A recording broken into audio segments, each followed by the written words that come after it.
Hello, everyone. My name is Derrick, and I'm the co-founder of Drip alongside Rob Walling, who I'm sure most of you know.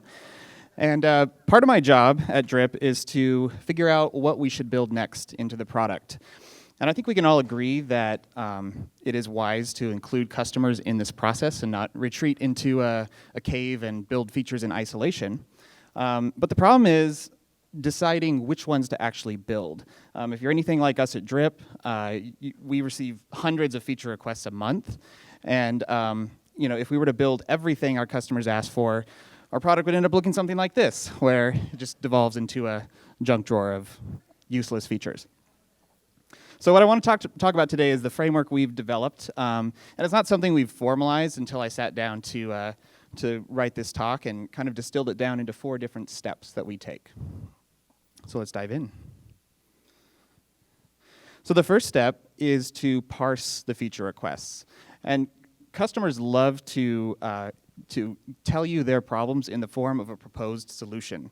So you'll often hear like, hey, can you add this button to this page that'll allow me to do this thing, or enhance this feature in a certain way?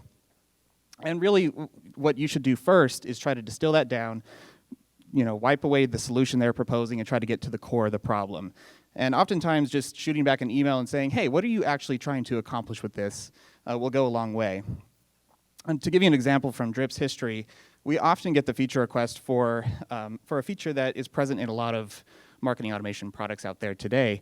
And it's a feature that allows you to send an arbitrary HTTP post to an endpoint at a certain point in a workflow. And usually when we actually ask the customer, what are you trying to accomplish?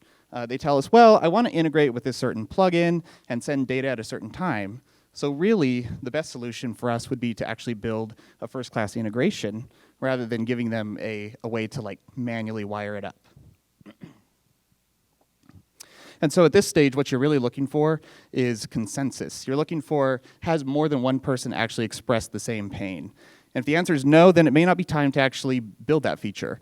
But if you're starting to see a pattern, and that's really key here, is looking for patterns among pain points being expressed, then it may be time to dive in.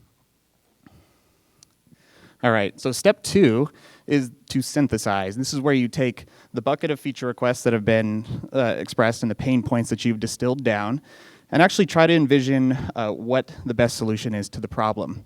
And this is where the creative process comes in. For us, it often means sitting down in front of a whiteboard, throwing out crazy ideas.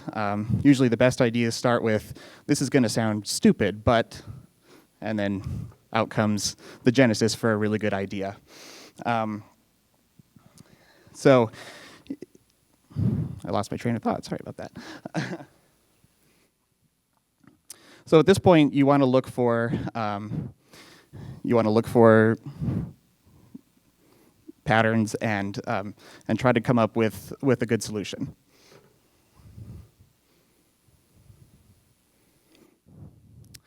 So moving on to the third step, as soon as you've envisioned a good potential solution to the problem, your next step is to prioritize that feature.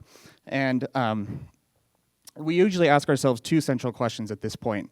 First, we ask ourselves, is this going to help us gain new customers, or 2, is it going to help us retain existing customers? So it's a growth or retention question. And if the answer is yes to both, then you know it's probably something that's worth building in the near term. If the answer is no, then it's not necessarily something that you don't want to build, but it may not be something that's worth building in the near term. We try not to look too far out into the future. We usually plan about 60 to 90 days out into the future. But those are the 2 central questions we ask ourselves when trying to prioritize what to build. We also consider, what's the development cost? Do we have the resources on the team right now to actually build the feature?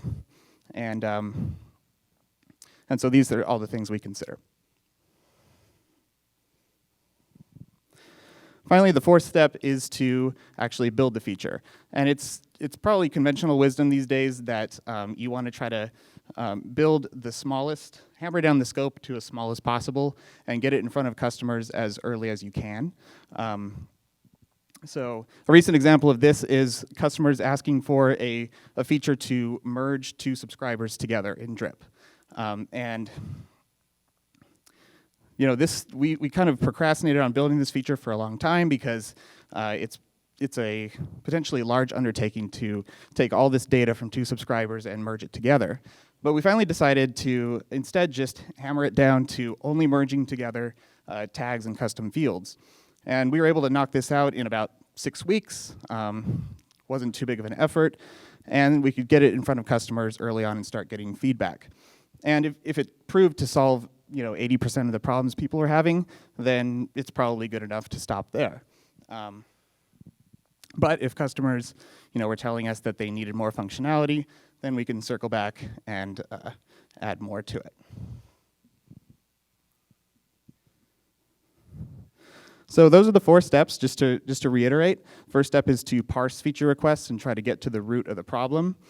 And if you determine that it's actually a pain point worth solving, then step 2 is to synthesize that and actually envision the right solution for the problem. Step 3 is to prioritize based on whether it's actually going to move the needle on growth or retention. And finally, build the smallest iteration possible. Thank you very much. 17.